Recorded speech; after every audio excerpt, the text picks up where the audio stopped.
오늘 우리에게 주신 하나님의 말씀은 성도의 공동체, 성도의 공동생활이 어떠한지를 명확하게 보여주고 있습니다. 성도의 공동생활, 공동체라는 말을 쓰려고 할 때 먼저 이 본문의 설교에 가장 적합한 분은 누구일까? 그런 생각을 하게 되었습니다.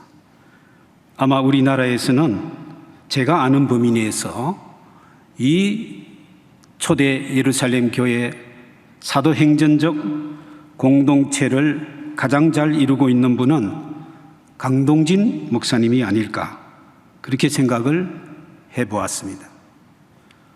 보나콤이라는 좋은 공동체라는 걸 만들어서 참 공동체의 모습이 무엇인지 해외 선교회까지 멋있게 사역하는 그 공동체를 이끌어가는 강 목사님이야말로 이 말씀을 전할 수 있는 가장 적합한 자격이 있는 분이 아닐까, 그런 생각을 하게 되었습니다.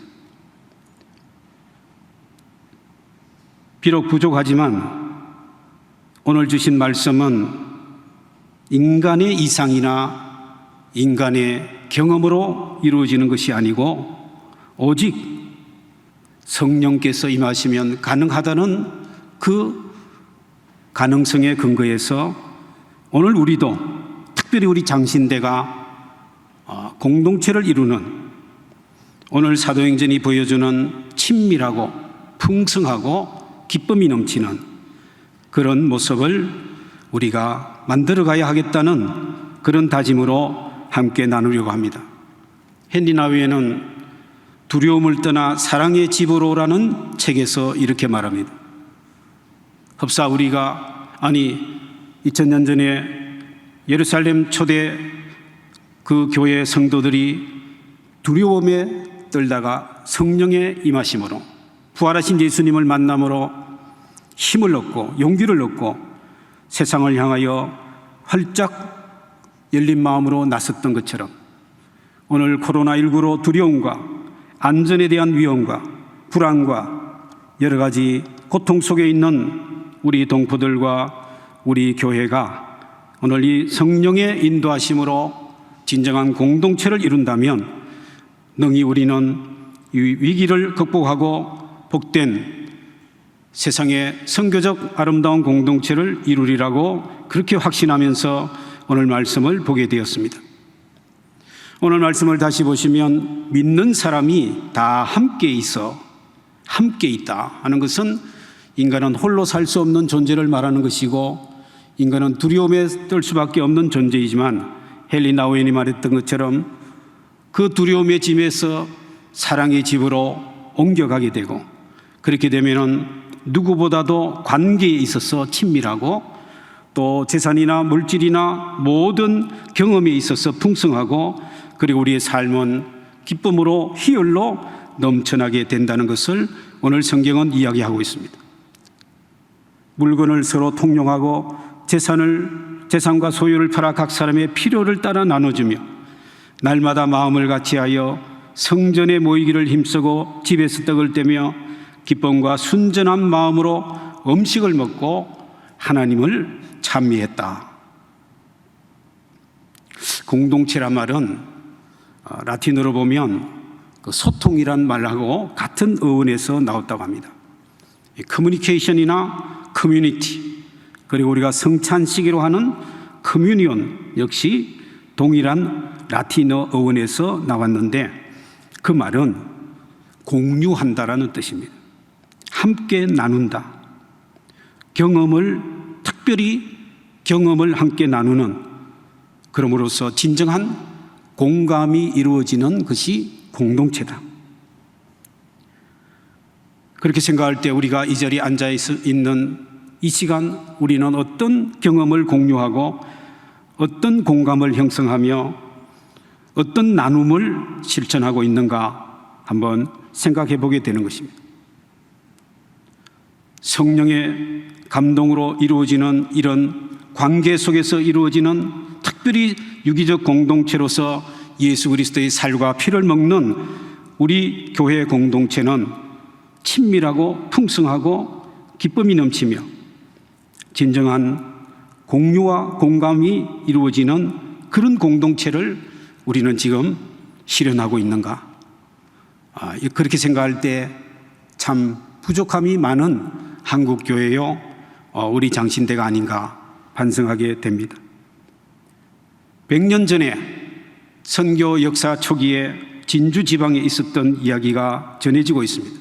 1909년 호주 선교사 여러분들이 진주에 교회를 개척하고 복음을 전할 때 백정에게 복음을 전하고 백정 중에 몇 명이 세례를 받게 되었습니다. 그러자 양반들이 들고 일어났습니다. 우리는 도저히 백정들과 함께 예배할 수 없다. 어떻게 양반이 백정과 함께 한 자리에 앉을 수 있는가? 심각한 갈등이 생겼습니다. 선교사들에게는 문제가 되지 않았지만 당시 우리 조선 사회에서는 문제가 참 큰 일이었습니다. 백정이 교회를 나오려고 하자 양반 무리들이 교회를 떠났습니다. 어느 양반 집에서 따로 예배를 드리게 되었습니다. 그럴 때 예수를 믿는 백정들이 의논하여 우리가 교회를 나가지 말자. 우리가 교회를 나감으로 인해서 교회가 분열을 일으키게 되었으니 당분간 우리가 교회를 나가지 말자. 그런 시간이 지나고 마침내 몇 명의 양반이 백정과 함께 예배를 드리게 되었습니다.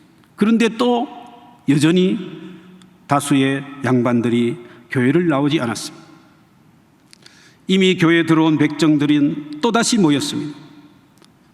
아무래도 하루아침에 전통의 모든 관습을 벗어나는 것이 힘드니 우리 백정들이 당분간 양반들이 교회에 나올 수 있도록 우리가 자리를 비워주자. 그리고 백정들이 교회를 당분간 나오지 않았다는 것입니다. 그래서 양반들이 체면을 세워서 교회에 나오게 되고 마침내 양반과 백정이 한꺼번에 하나의 교회를 이루는 역사를 기록하고 있습니다.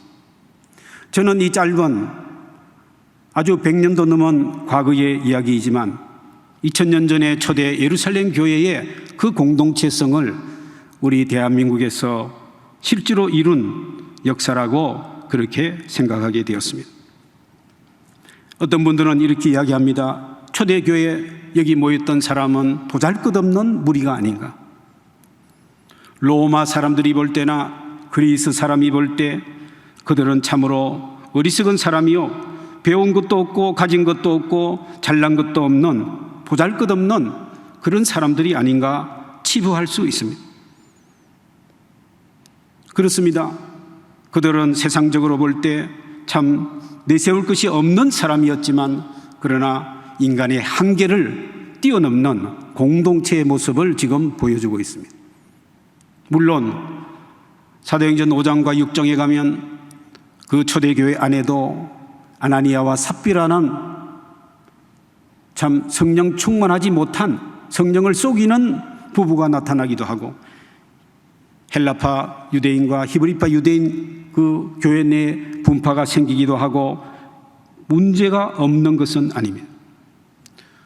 그래서 보네프의 성도의 공동체라는 책에서 저는 또 다른 깨달음을 얻게 되었습니다. 보네프는 이렇게 이야기합니다. 그리스도인의 형제 공동체는 이상이 아니라 거룩한 현실이라는 사실입니다. 그리스도인의 형제 공동체는 인간적인 현실이 아닌 영적 현실이라는 사실입니다. 무슨 말입니까? 우리 사람이 아무리 큰 비전과 꿈과 이상을 품는다 할지라도 그 비전과 이상과 꿈으로 기독교 공동체가 이루어지는 것은 아니라는 말입니다. 우리는 육신적이고 우리는 이기심이 있고 인간적인 현실, 인간적인 이상으로 이루어지는 공동체는 불쾌하고 악한 모습으로 환멸에 빠뜨리고 실망감과 배신감을 일으키기 때문입니다. 인간적인 이상이 잘 되고 성공하면 교만하고 거만하게 되기 십상입니다. 그래서 보네프는 말하기를 이런 인간적인 이상이 깨어져야 비로소 참된 공동체, 거룩하고 영적인 공동체가 이루어진다고 그렇게 말하고 있습니다. 그러므로 우리 그리스도인은 늘 사도 바울처럼 우리는 죄인의 교수라고, 우리는 죄인이라고 고백하는 것이야말로 우리 기독교 공동체의 출발점이고, 그 다른 이면에는 오직 예수 그리스도의 피와 살로 십자가로 우리는 구속받은 거듭난 피조물이라는 고백이 또한 그에 포함되는 것입니다. 너희가 그 은혜로 인하여 믿음으로 말미암아 구원을 받았으니 이것이 너희에게서 난 것이 아니요 하나님의 선물이라. 에베소서 2장 8절에 말씀하십니다. 우리 믿음이 아니고 은혜로 믿음이 생기고 그 믿음으로 구원받고, 이 모든 것은 우리의 힘으로 되는 것이 아니고, 우리의 이상으로 되는 것이 아니고, 우리의 지식이나 경험으로 되는 것이 아니고 하나님의 선물이다. 어떤 라틴어 해석에 의하면 커뮤니티, 커뮤니온, 커뮤니스는 컴은 서로 함께란 말이고, 무누스는 선물이라고 해석하는 분도 있습니다. 공동체는 뭐냐? 서로가 서로에게 선물이 된다는 것입니다. 여러분, 우리 모두는 기숙사 방에 있는 동료나 우리 수업 중에 있는 그 교실에서 만나는 우리 동료나 또 재학생이나 졸업생이나 여러분이나 우리 장신대나 한국교회나 우리 그리스도 안에서 우리 모두는 선물이 되는, 서로가 서로에게 선물이 되는 그런 공동체, 그것이 거룩한 현실이요 영적 현실이라는 것입니다. 우리는 인간적인 관점에서 보면 늘 실망할 수밖에 없습니다. 그러나 하나님의 은혜 가운데, 하나님의 선물 가운데, 하나님의 사랑 가운데서 보면 용서가 생겨나고 감사가 일어나며 감동이 일어나게 되는 것입니다. 보네프는 말합니다. 형제에게 실망하는 시간이야말로 나에게 비할 수 없는 구원을 가져오는 시간이라고 말합니다. 그래서 우리는 어떤 의미에서 자기 자신과 우리 동료 사람들에게 철저하게 실망하고 배신감 느끼고 절망감을 느낄 때, 그때 비로소 주님을 새롭게 만나게 될 것이고 하나님의 용서와 하나님의 축복과 하나님의 사랑을 새롭게 깨닫게 되고, 그러할 때 우리는 서로가 서로에게 선물이 될 줄로 믿습니다. 저는 가만히 생각해 보니까 예수를 믿고 끊임없이 그 하나님께서 저에게 선물을 많이 주셨어요. 제가 죄송합니다. 제가 선물 주는 것보다 받는 걸 좋아해요. 이거 이 목사와 교수로서 부끄러운 이야기인데, 어쩌다가 선물이 들어오면 제 아내는 선물을 싫어해요. 그래서 제가 받은 선물을 자꾸만 빨리 줘버려요. 제가 그것 때문에 싸우기도 했는데, 근데 제 아내는 또 단점이 뭐냐면 주지도 않고 받지도 않고, 저는 그게 아니다. 주고 받아야 된다.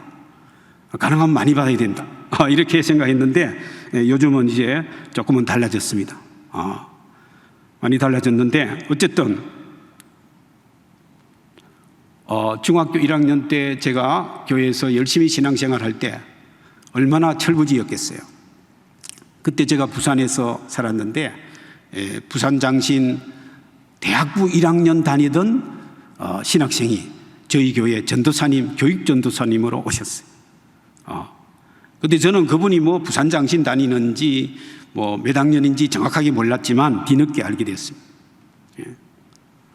근데 그분이 얼마나 헌신적인지, 우리를 얼마나 참 열심히 정말 열정적으로 우리를 사랑하고, 그래서 시간만 나면 교회 가고 시간만 나면 전도사님 집에 가서 뭐 라면 얻어먹고 밥 얻어먹고 뭐 이렇게 얻어먹고 시간 보내고 그랬습니다. 그분의 영향을 많이 받았어요. 근데 그분이 군대 갔어요. 고등학교 2학년 때 또 우리 교회 교육전도사로 오셨어요.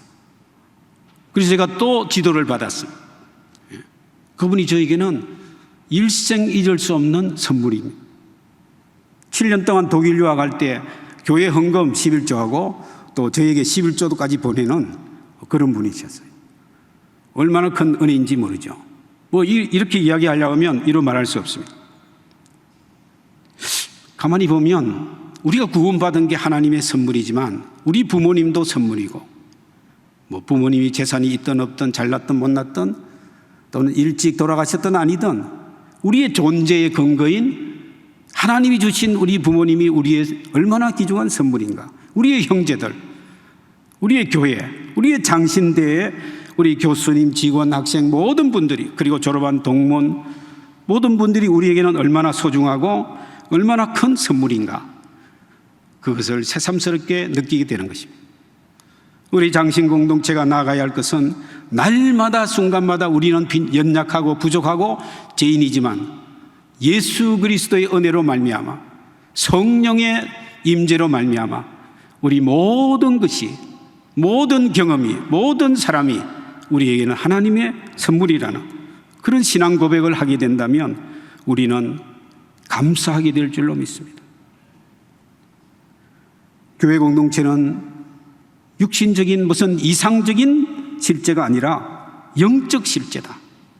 하나님이 임재하시고 성령이 임하시면 예수 그리스도의 십자가가, 예수 그리스도의 부활과 영생이 있으면 그 공동체는 살아있는 공동체요, 생명력 있는 공동체요. 그 공동체는 세상이 볼 때는 보잘것없지만 그러나 로마 제국을 변화시키는, 인류 역사를 변화시키는 그런 공동체가 된다는 것입니다. 이것은 성령의 열매입니다. 초대교회가 이렇게 아름다운, 정말 세상에 볼 수 없는 공동체를 이뤘다는 것은 무엇보다도 성령의 권능 아래 있었기 때문이요, 하나님의 말씀이 살아 움직였기 때문에 그렇습니다. 게하르드 로핑크라는 독일의 학자는 예수는 어떤 공동체를 원했나, 이런 제목의 책을 썼습니다. 8가지를 이야기합니다. 다 중요하고 훌륭합니다. 그러나 그 중에 하나가 예수님이 원했던 공동체는 성령이 현존하는 공동체다. 성령이 현존하는 공동체. 그러므로 저와 여러분은, 여러분이 전공이 무엇이든 우리는 늘 성령님의 임재와 충만을 사모하고, 성령의 임재와 충만을 사모하려 하면 하나님의 말씀이 제1주의가 되어야 됩니다. 우리 신학교 강의실에서 교회 음악이나 기독교 교육이나 신학이나 여러 전공을 하지만, 그러나 그 모든 지식의 전제는, 출발은 하나님의 말씀, 그리고 결론도, 모든 종강할 때 강의의 결론은 하나님의 말씀. 그럴 때 우리 장신대는 새롭게 120년 역사를 새롭게 쓰는 그런 장신대가 될 줄로 믿습니다. 마지막으로 한 가지 예를 들려고 합니다. 초대교회, 예루살렘 교회, 이 친밀하고 풍성하고 또 희열이 넘치고 공감과 소통이 있으며 성령의 역사가 있는 그런 교회가 오늘날 이 지상에 과연 있는가? 찾아보니 미션 디모데라는 말을 여러분 아마 들어보셨을 겁니다. 지금 프랑스에서 위건호들이, 프랑스 개신교인들이 만든 미션 디모데, 초대 예루살렘 교회 공동체의 모습을 재현하는 게 아닌가. 프랑스 전국의 34개 교회가 하나의 교회로, 하나의 공동체로 서로의 필요를, 재산을 공유하고 그 안에서 서로 사랑하고 화해와 평화의 도구가 되고 개인주의와 개교의 중심주의를 극복하는 공교회, 성도의 공동체를 이루는 교회가 미션 디모데라는 것입니다. 저는 충격을 받은 것은 이 미션 디모데의 34개 교회 목회자를 배출하는 신학교 과정이 있는데 그것을 포마시옹이라 하는데, 그 포마시옹은 건물이 따로 있는 게 아니고 그냥 마을에, 그냥 주택촌에 있는 겁니다. 신학생은 그냥 주택 마을에 사는 거예요. 믿든 안 믿든 그 마을 사람들과 그 안에서 살면서 그 포마시옹 안에는 아끄이라는 중독자들, 뭐 마약이라든지 뭐 여러 가지 종류의 중독자들이 같이 사는 겁니다. 한 방에 중독자와 신학생이 같이 산다는 겁니다. 그러면서 삶을 공유하는 겁니다. 저는 상상만 해도 아마 정말 소름 끼칠 정도로 참 어렵게 느껴지는 그런 공동체예요. 그런데 그게 가능합니다. 그게 가능해요. 어떻게 중독자와 신학생이 한 방에 한 마을에 같이 살면서 같이 예배드리고 같이 찬양하며 같이 노동하고 같이 성경을 읽고 같이 기도하는 그런 공동체를 이룰 수 있는가? 제 말이 안 믿기면 프랑스에 가서 한번 여러분, 지금 갈 수는 없지만 코로나가 끝나면 한번 가셔서 한번 거기서 한 달이라도 한번 살아보시면 좋겠습니다. 저는 비록 책으로 봤지만 정말 초대 예루살렘 교회의 그 공동체성, 이웃의 필요에 민감하게 반응하는, 이웃이 저주가 아니고 타인이 저주가 아니라 타인은 나에게 선물이요 하나님의 축복이라는 그런 공동체, 이웃에게 복음 전도한다는 명분으로 정작 이웃의 그 인간됨, 이웃의 그 필요를 눈감는 한국교회가 아니라 이 미션 디모데는 전도와 선교라는 이름으로 교회의 필요를, 자기 필요를 채우는 그런 전도와 선교가 아니라 진정으로 다른 사람에게 선물이 되는 그런 공동체, 이웃과 사회의 약자를 돌보는 공동체, 그런 생명력 있는 공동체. 교회는 단지 인원이 증가하는 것만 성장은 아닙니다. 오늘 성경 말씀처럼 백성에게 칭송을 받으니 주께서 구원받는 사람을 날마다 더하게 하시니라. 오늘 저와 여러분은 장신 공동체를 이제 새롭게 이루어가야 할 주인공이 되고자 원합니다. 먼저 하나님 말씀, 성령 충만하여 우리 스스로가 우리 주변에, 우리 이 자리에 앉은 여러분 서로에게 선물이 되는 말로서, 물질로서, 행동으로서, 기도로 선물이 되고 또 기쁨이 되고 감사가 되고, 그러함으로써 하나님이 인정하는, 세상 사람들이 칭송하는 장신대가 되리라 믿습니다. 이 일을 위해서 우리가 더 힘을 내고 더 말씀과 기도에 침잠하며 더 물질을 나누어주는, 저는 성령께서 속삭일 때 한번 순종했더니만 13년 뒤에 그 열매가 들어온 걸 느꼈습니다. 또 한 번은 성령이 말씀하실 때 순종했더니만 10년 뒤에 그게 잊고 있었는데 그걸로 인해서 저에게 기쁨이 오는 열매가 맺히는 걸 경험해 봤습니다. 여러분, 말씀을 읽고 예배드리고 기도할 때 성령께서 여러분 마음에 놓고 하시고 말씀을 주시면 당장 순종해서, 그러면 여러분은 거룩한 공동체, 하나님 나라를 이루는 귀한 천사가 될 줄로 믿습니다. 기도하겠습니다. 하나님 감사합니다.